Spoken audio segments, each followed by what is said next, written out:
Good afternoon and a very warm welcome to this short 5-minute broadcast. My name is Mala and I'm a student of the Brahma Kumari's World Spiritual University. Beautiful title for this Friday. That's Transforming Arrogance into Self-Respect. Now we live in a world shaped by our roles, our titles, our achievements, opinions of others, and our own opinions. And from this space, ego and arrogance quietly arise. Ego says, I am what I've achieved. And arrogance says, I am better because of it.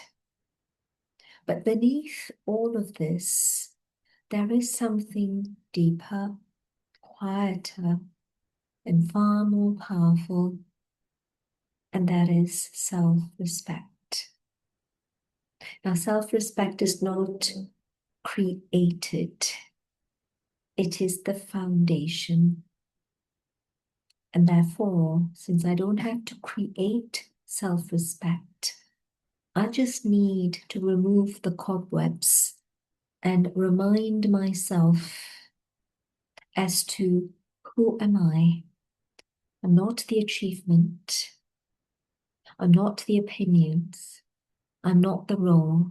I'm not the title. And so I come back into that self-respect. It is not something created. It is something remembered, remembered. It is the original state of the soul, which is steady, unending peace, purity, love, contentment.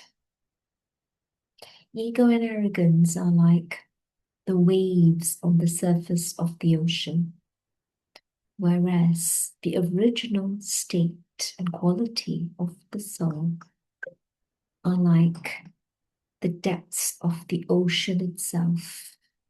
Self-respect is the depth of the ocean itself. It is the foundation. It is still. The depths of the ocean is always still, regardless of the waves. There can be tsunamis on the surface of the ocean, but at the depth, it's firm, it's steady, it's silent, and it's calm. So transformation, that is remembering the depths of the ocean, remembering the depths of who I am, the soul, that steady, silent, loving being. That transformation, that remembering, is not about fighting the waves, fighting the ego and arrogance. It's about bringing the creation back home to its source. The waves in the ocean, no matter how big or how small they are, they have a limited lifespan.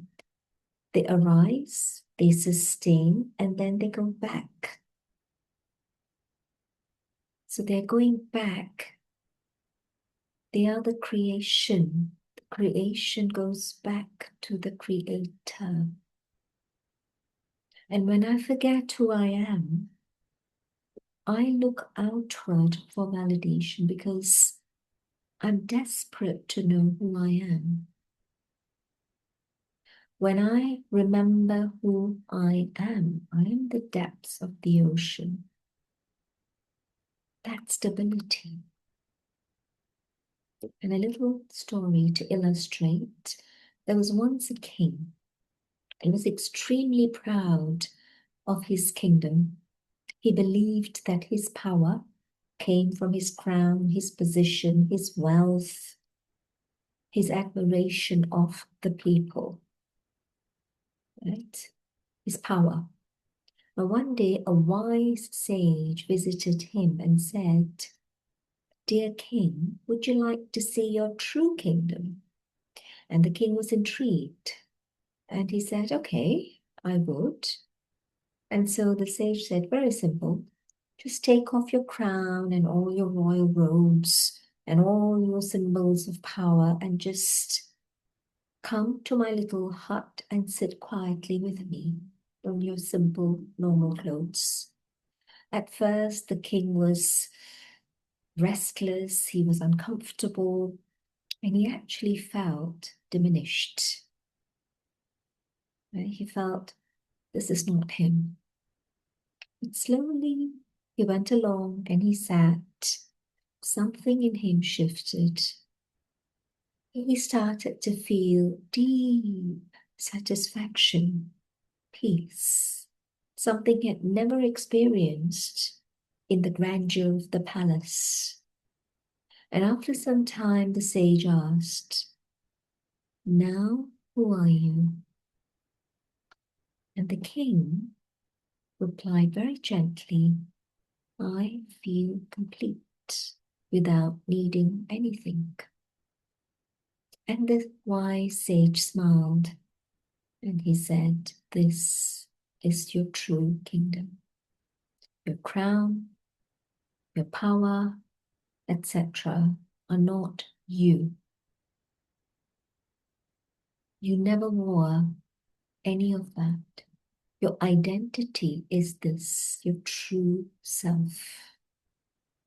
And from that day forward, the king ruled without that arrogance, but with the self-respect and humility of that soul conscious moment he experienced.